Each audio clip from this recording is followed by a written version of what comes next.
Hello and welcome to the Ready Set Crypto class on passive income.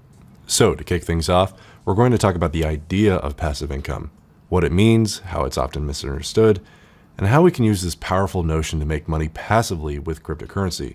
But first, let's talk broadly about passive income itself and really define the important questions you should be asking yourself before you pursue passive income.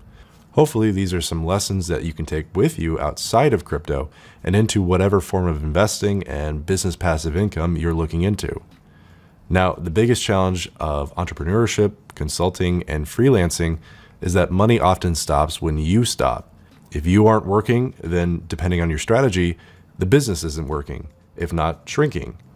How do I know I have a potentially successful passive income stream is the most common question I hear with regard to this topic. It often boils down to three key questions. First, do people actually want this?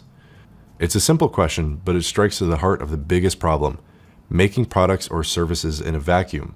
For every successful creator, there's a dozen other ones who are building alone without feedback or concern over actual needs. This is definitely something you need to pay attention to in any industry, but especially in crypto, where for every one successful project that could earn you passive income, there are 10 that fail because they can't attract users. The second question you need to ask yourself is how hard this will be to pull off. An easy way to determine this when looking at a crypto project is to look at their roadmap, a self-defined timeline of when they expect to reach certain deadlines. If they aren't launching their mainnet for 2 years and they've only got 1 or 2 developers, I'm going to suspect their technical abilities and capability to outcompete other projects. Finally, what would be required to get this to the right people? I think at this stage of the development cycle, most projects don't even have a product. But what's more important for those that rely on users, and most do, is the need to market and be marketable. So many times during this course, I'm going to stress the need to consider the longevity of your investments and what you're investing in. This is very much a survival of the fittest game right now, and you need to consider the long-term possibilities affronted to you.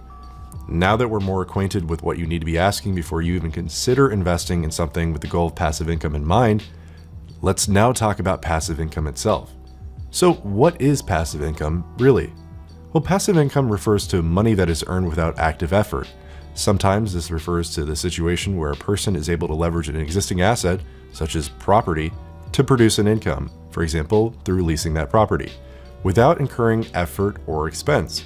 You could consider renting your beachside home while away on other business as a form of passive income. I think the thing to stress with passive income is that it can set you free. It means you could be earning income while you sleep or while you're at the beach. The point is that it comes to you even after you finish setting it up. It's like a tap that you can turn on and just leave running. This reoccurring income is one of the most sought after things in the modern world. Everybody wants to achieve passive income. I mean, who really prefers sitting behind a desk doing paperwork than being on holiday with their family? But lots of people end up wasting time at that desk because they don't know how to set up this reoccurring income.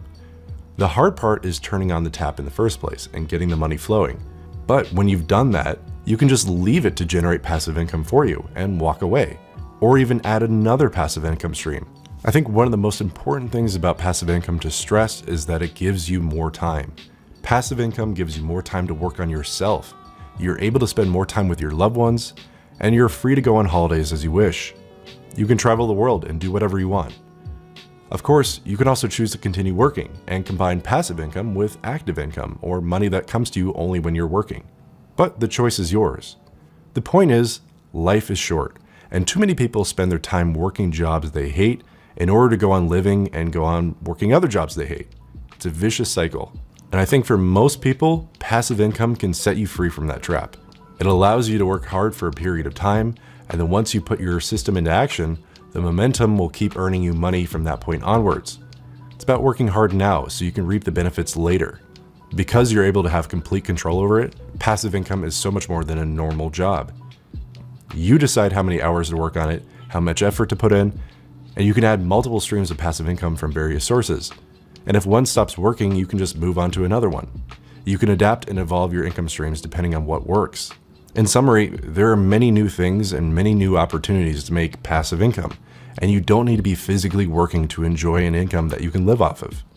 So how do cryptocurrencies support the idea of passive income? Well, let's use Bitcoin as an example. Thanks to a capped supply of 21 million coins, Bitcoin differs from fiat currency in that it's deflationary. Its supply will decrease over time, making each unit more valuable.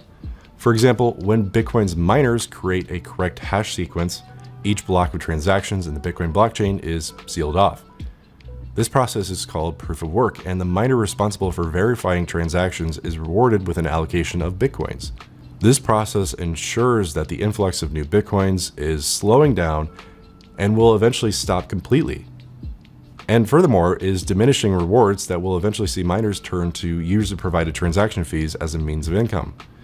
Bitcoin and blockchain technology itself might be able to fundamentally sidestep the so-called tragedy of the commons, given the fact that despite fundamentally acting in self-interest, miners inherently serve a public good and are essential to the operation of the Bitcoin network and are subsequently rewarded with passive income. That being said, mining cryptocurrencies through proof of work is inherently resource intensive and therefore can be exclusive to many people who cannot afford the purchase of high-end mining rigs in the first place. That's why newer cryptocurrencies have instead opted for different mechanisms of consensus, for example, proof of stake, that converts this process to one wherein coin holders are afforded network resources and authority relative to the coin holdings they are prepared to stake on a network.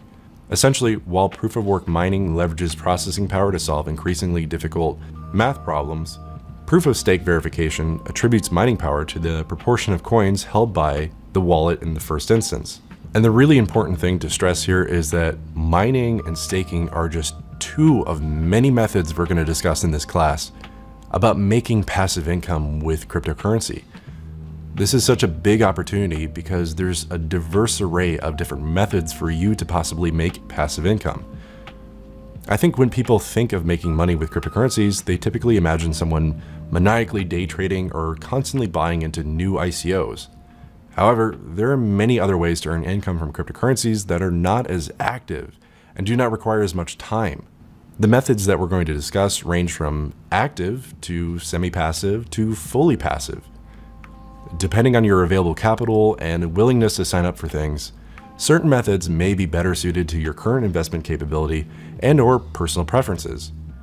So, before we get into talking about the different methods, the different coins that I'd like to discuss, I think it's germane for us to first talk about how to avoid scams and schemes, as there's many people out there seeking to take advantage of lack of understanding or new investors' willingness to jump into something they've never done before. By taking the precautions to look out for where you're putting your money, you'll save yourself a lot of time and hassle and regret, and it will help you focus on what you came here to do: make money.